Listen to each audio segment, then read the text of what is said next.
نن د ډسټرکټ کورټ مخې ته یو داسې افسوسناکه واقعه شوې ده. آیا د ډسټرکټ کورټ باندې چې کومه د نفره یو فوج زفرموج دی ای څه کول دې باره کې لکه تاسو وایئ چې یاره که چېرې دونه حساسه ایریا ډسټرکټ کورټ انتهایي زموږ د نوښار ډسټرکټ کورټ انتهایي حساسترین علاقه کې دی. یو خوا سیمیج دی بل خوا د حساسو ادارو ټریننګ سنټر او دفاتر دي. نو په دې باندې لږ راته بریف ګورئ چې دا یو خو بسم الله الرحمن الرحیم موږ د ورته قاضي کمپلیکس نوښار هسپتال کې ولاړ دلته 3 زخمیان راغلي دي. یو نارمل زخمي دی، دوه چې کوم دی هغه تشویشناک حالت دی.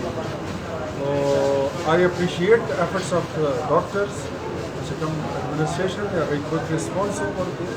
دوه مریضان چې کوم دي نو هغه they needs to be shifted to the ICU or somewhere to the OT.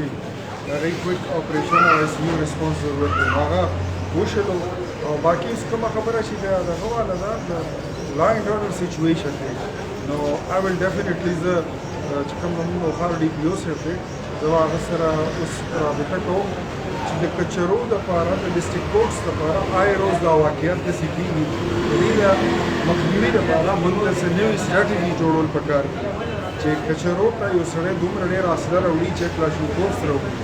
نو ما خلک دا لږ ونه کې دا خبره ډېره مزېداره ماته نه ښکاري.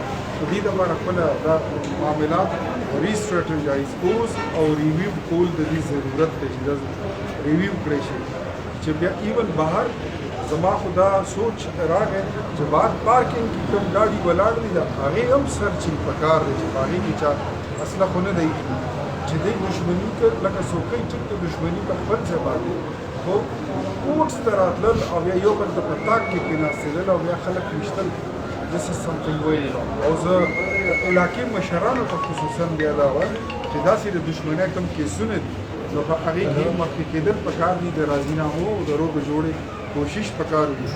دې کې مخکې واقعیت داسې شوي دي دا د جنګیري اوسېدونکي خلک دي هغې نوښار دا واقع شي په دې باندې ټولو خلکو ته افسوس دی د نوښار دا خبر داسې و چې it was spread like a wildfire لکه د اور ونه کې خور شو نو ټول نوښار ضلعې ته په دې باندې ټول تکلیف دی چې کم سکیورټي ادارې دي ته خپل کردار ادا کوي.